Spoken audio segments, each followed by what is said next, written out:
Bonjour à tous, dernière vidéo du chapitre sur la masse volumique.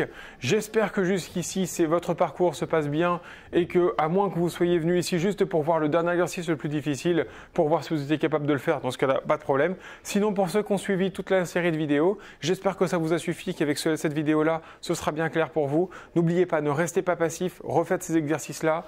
Allez chercher des exercices dans vos bouquins, faites des exercices, c'est le seul moyen de vraiment se rendre compte si vous êtes capable de comprendre ce qui a été fait là ou pas. C'est une notion qui est essentielle pour ceux qui auront seconde générale, c'est quelque chose que vous reverrez et c'est souvent encore une fois une notion qui pose problème même en seconde.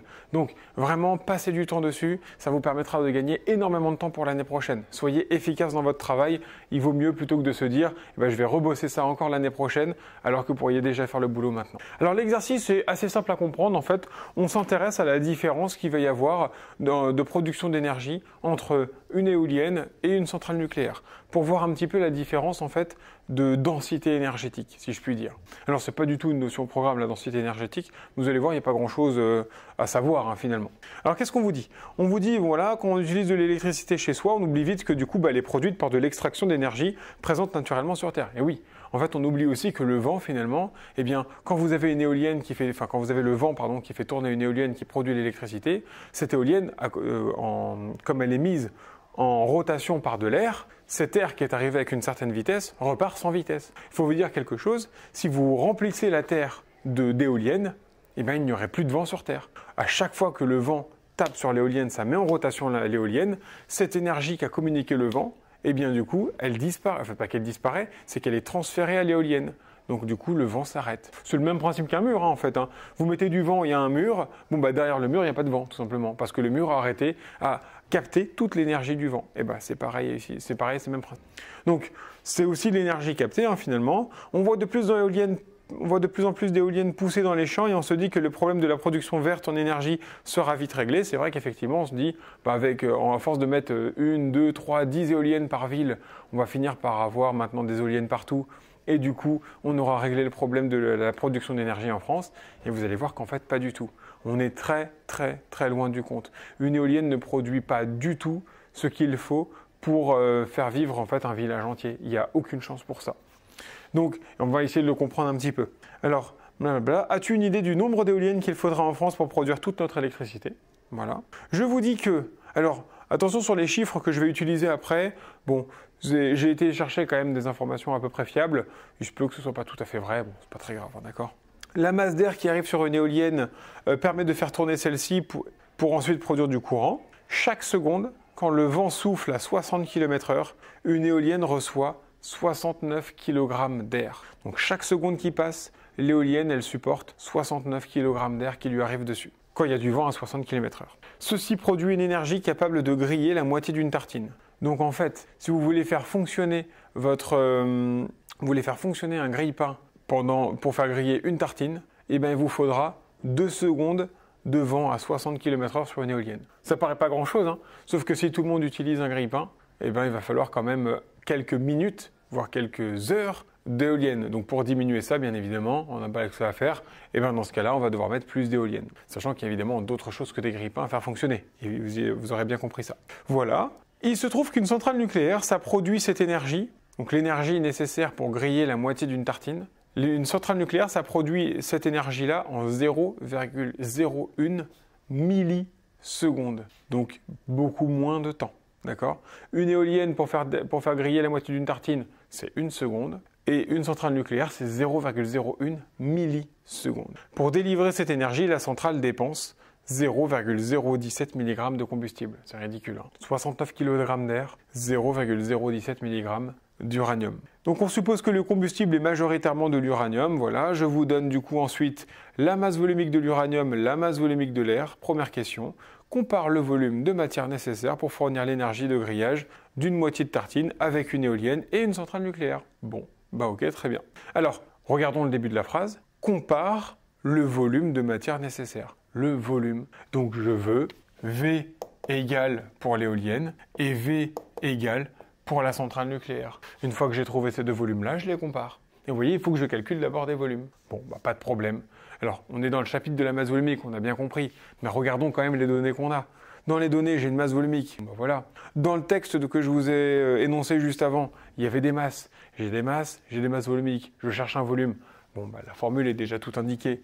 Je vous rappelle, hein, grâce à la pyramide, mais n'hésitez pas à aller voir la première vidéo pour ça, je sais que du coup, V égale M sur ρ. Et ben, je vais commencer par calculer pour l'air. Donc, ce sera la masse de l'air sur la masse volumique de l'air. Alors, qu'est-ce que je sais sur l'air? Eh ben, j'ai 69 kg d'air qui arrive. Bah tiens, elle est là la masse. 69 kg. Divisé par la masse volumique de l'air. La masse volumique de l'air, c'est 1 kg par mètre cube. Donc 1. Quelle va être l'unité finale? Alors 69 sur 1, ça fait 69. Il n'y a pas grand-chose à faire là-dessus. Quelle va être l'unité? Ben, c'est très simple. Ça, c'est en kilogrammes. Ça, c'est en kilogrammes par mètre cube. Kilogramme, c'est OK, je pouvais faire le calcul, pas de problème. Quelle est l'unité qui me reste? Du mètre cube. Donc le volume, il est en mètre cube. Voilà. Je rappelle en même temps que 69 mètres cubes, c'est aussi 69 000 litres. Parce que 1 mètre cube, c'est 1000 litres. Du coup, c'est assez facile à faire comme conversion. Le volume, maintenant, cette fois-ci, pour l'uranium. Et bien, cette fois-ci, ce sera donc, du coup, je vais écrire Ura, masse d'uranium, divisé par la masse volumique d'uranium. La masse de l'uranium, c'est 0,017 mg, 0,017 mg, que je divise par la masse volumique de l'uranium, qui est de 19 grammes par centimètre cube. Je fais ce calcul et là, normalement, vous devriez tiquer un petit peu. Il y a quelque chose qui ne va pas. Milligrammes, grammes, ça ne peut pas aller. Il va donc falloir que soit je convertisse ça en milligrammes par centimètre cube, ce que je vous déconseille, soit vous allez convertir ça en grammes, ce que je vous conseille. Donc, ça, c'est combien du coup en grammes? Ben, c'est très simple. 1 milligramme, c'est 1 millième de gramme. Donc moi, j'ai 0,017 milligrammes. Donc c'est moins qu'un milligramme, hein. D'accord? 1 milligramme, ou je l'écris autrement si vous voulez. 1 gramme, c'est 1000 milligrammes, ça c'est facile. Parce que 1 gramme, c'est 1000 millièmes de gramme en fait, tout simplement. Et donc du coup, moi j'ai là 0,017 milligrammes. J'aimerais savoir combien ça fait de grammes. Produit en croix. Voilà, de nouveau si vous voulez. Bon, avec un petit peu d'expérience, vous savez qu'il faut décaler la virgule de 3 rangs. En fait, ça va rajouter 3 zéros, tout simplement. Donc ça fait 0,0, et là je rajoute 1, 2, 3, voilà. 17 grammes. Cette fois-ci, j'ai des grammes sur des grammes. Le calcul va se faire sans problème. Et donc, il se peut que vous ayez un résultat avec votre calculatrice, soit avec des zéros, soit avec des puissances de 10. Bien évidemment, on préférera les puissances de 10. Et donc, ça fait 8,9 fois 10 puissance moins 7. Donc, moins 7, hein, je rappelle, c'est pas négatif. Ça veut juste dire que du coup, là, vous devez décaler la virgule de 7 rangs vers la gauche. Donc, en fait, vous rajoutez 7 zéros devant, tout simplement. Moins 7 quoi? Gramme, gramme, ok. Tiens, qu'est-ce qui reste? Centimètre cube. Bon, il faut que je compare les deux volumes. Bon, il n'y a même pas besoin d'aller très loin, hein. On voit bien que ça, c'est colossal par rapport à ça. Mais pour comparer, rappelez-vous, il faut toujours avoir les mêmes unités. Je ne peux comparer que ce qui est comparable. Et là, j'ai des mètres cubes, là, j'ai des centimètres cubes. Éventuellement, les mètres cubes, je les ai mis en litres, mais là, j'ai pas des litres, j'ai des centimètres cubes. Je rappelle que 1 centimètre cube, c'est aussi 8,9 là, fois 10 puissance moins 7 centimètres cubes, c'est aussi 8,9 fois 10 puissance moins 7 millilitres, c'est pareil. Vous savez que 1 litre, c'est 1000 millilitres, donc 69 000 litres, c'est aussi 69 millions de millilitres. Et ben voilà la différence entre les deux. Ça veut dire que pour faire fonctionner votre éolienne pendant 1 seconde avec un vent à 60 km/h, il va lui falloir 69 millions de millilitres d'air. Ça paraît assez énorme, hein, quand même, d'accord?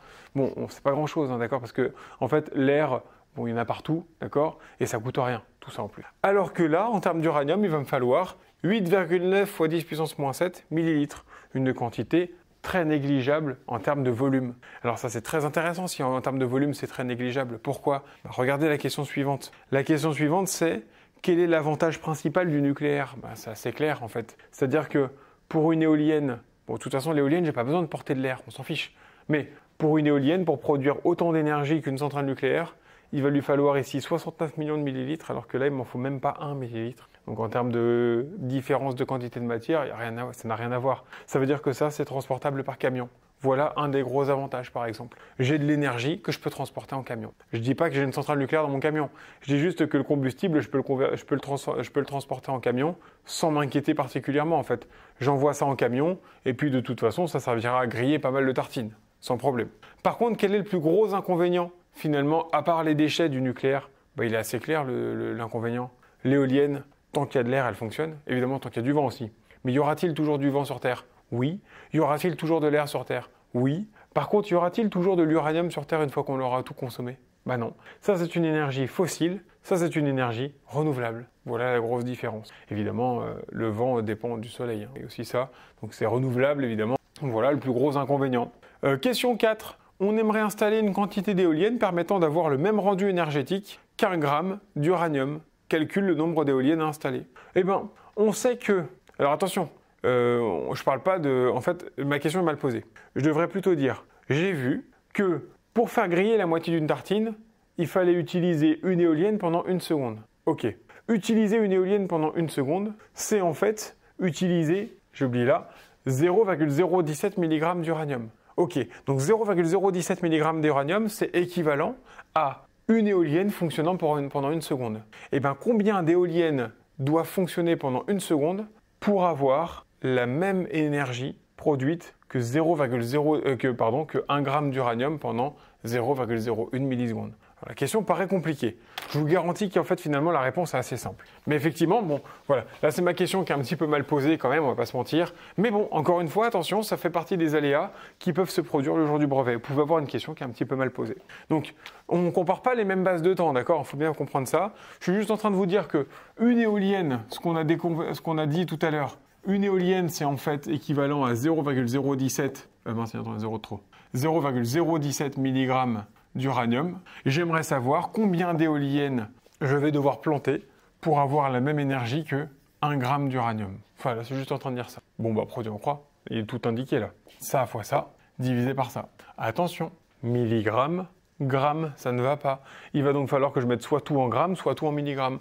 Bon, il y a un truc qui me paraît très simple à faire, hein, on l'avait fait en plus juste avant. 1 gramme, c'est aussi 1000 milligrammes. Donc ça fois ça divisé par ça, 1000 divisé par 0,017. Et donc ça fait 58 823 éoliennes. Alors, qu'on comprenne bien ce que ça veut dire que si je vous donne 1 gramme d'uranium, avec ce gramme d'uranium, en l'utilisant pendant 0,01 milliseconde, vous allez produire autant d'énergie que 58 000 éoliennes fonctionnant pendant 1 seconde avec un vent de 60 km/h. Bien évidemment, ça ne fonctionne pas qu'une seule seconde, une éolienne. C'est juste pour vous parler en fait de la différence de puissance entre les deux, tout simplement. Entre une grosse centrale nucléaire et une éolienne. Vous voyez la différence, elle est assez colossale. C'est juste pour vous préciser qu'aujourd'hui, nous ne sommes pas capables en France, et dans le monde entier de toute façon, de remplacer la puissance installée d'une centrale nucléaire par des éoliennes. C'est pas possible. En termes de quantité de travail, de quantité de matériaux, c'est quelque chose qui ne peut pas être fait actuellement. Voilà pour... donc du coup, en fait, c'était juste un produit en croix. Et donc, si vous avez bien regardé toutes les vidéos jusque-là, vous vous rendez compte, après avoir vu tous les exercices, que finalement, un exercice, c'est 2 choses. Alors, 3 choses. De l'extraction de données d'un document. Voilà.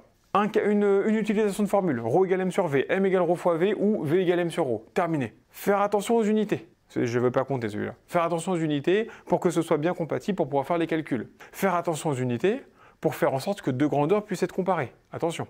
Et dernière chose, du produit en croix et terminé. Donc de la proportionnalité. Et finalement, en fait, une fois que ça c'est compris pour vous, vous allez vite vous rendre compte que la plupart des exercices, il n'y a pas vraiment de difficulté. C'est toujours la même chose. Le seul souci que vous aurez, c'est la difficulté de la question posée, c'est-à-dire comment est tournée la question. Et la deuxième chose, c'est éventuellement le document que parfois vous pouvez ne pas comprendre. Ça arrive. Voilà. Autrement, sachez qu'à chaque fois, ça va peut-être du coup vous rassurer un petit peu, c'est toujours le même genre d'exercice. Toujours des calculs grâce à ce que j'ai fait, toujours des conversions d'unités, toujours de la proportionnalité avec du produit en croix. C'est tout. J'espère que ça suffira du coup à bien vous faire comprendre tout ça. Évidemment, derrière maintenant, c'est un gros travail de votre part qu'il va falloir, surtout si c'est pas bien clair. Si c'est bien clair pour vous, c'est très bien. Continuez à faire un petit peu d'exercice pour vérifier que tout est bien clair. Refaites ces exercices-là sans regarder la vidéo. Et comme ça, après, vous serez prêt pour une éventuelle évaluation dans vos cours. Je vous remercie pour votre attention et je vous dis à une prochaine.